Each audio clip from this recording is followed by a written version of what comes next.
Welcome to day 189 of TFIF 365.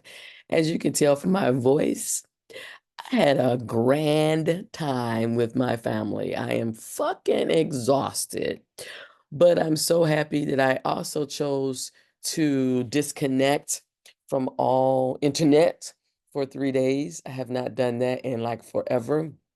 And just to be in a very rural place around people I love, laughing my ass off for 3 days. That was amazing. And I only had, and to put this into perspective of supremacy-free, coercion-free, discrimination-free, and exploitation-free, I only had one intention when I showed up for this event, and it was to be, for the first time, show up as my truly authentic self with my family. No pretense, no mask, no stepping around people's feelings, just being myself, being comfortable in my own skin. And because I now recognize that I am a trigger for people, that is my role in life. My role since I was a little person, I've always triggered people, and it's not the triggering to piss people off. It is my truth. It has always been my truth that triggers people, and it puts a mirror in their faces that force them to look at themselves. Because I no longer will let you project your insecurities or your uncomfortable nature or whatever on me. And so, just to show up and be my authentic self and to have some conversations with some people like cousins who've known me, who I spent a lot of time with, and them finally recognizing, oh, the idea or the assumptions they had about me were not true. Just the one that people always think I'm an extrovert is so funny to me because I'm not. I was the only child who moved a lot. And when you do that, you got to figure out who the bullies are, who your friends are, who who you can play with, who whatever. And so I've learned to adapt in various situations, but I am by no means an extrovert. I am a person who, like right now, I came home and immediately had to drive 2 hours back home and immediately went to sleep for 6 hours because I had not. Also, when I sleep, I need specific criteria or environment, and I definitely wasn't going to get that with my family. So I basically haven't really slept in 3 days.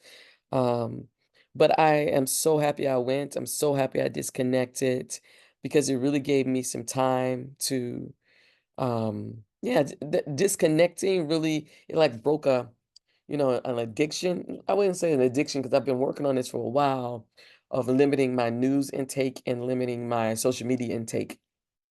And after 3 days of no news, when I went back to my news app, it was just like, oh my God, it was a physical pain. It was just a lot to take in just 3 days. So I am stepping away from the news for the foreseeable future, as well as I unfollowed a lot of people on social media because I cannot continue to do this work and be of dual minds. I cannot continue to do this work about focusing on the future that I want, which is supremacy free, coercion free, discrimination free, and exploitation free, while still looking back at the chaos and destruction that is happening right now. Um, and again, I know these are privileges and I don't apologize for them. It's how I set my life up to be able to do this so that I don't have to engage constantly. That's why I completely changed my whole business. That's why my business model is now new, completely different, because the hashtag cause a scene required me to engage damn near felt like 24 hours, 7 days a week with the chaos and destruction that is social media and news. And so, yeah, I'm stepping away from that and focusing all my effort and all my energy on building what I want to build. Anything else is a distraction. So, yeah, I'm putting myself into an information bubble where I can find peace, where I can be informed in ways that lead me to where I want to go instead of continuing to look behind me. Because again, as Audre Lorde said, and I may get this quote messed up, the master's tools will never dismantle the master's house. And as I say all the time, if biblical, and I'm sure it's in other religious texts, but I'm no longer putting new wine into old wineskins. You cannot continue to try to hold on to the past while trying to reach for the future. So until tomorrow, I'm gonna get some rest. Peace.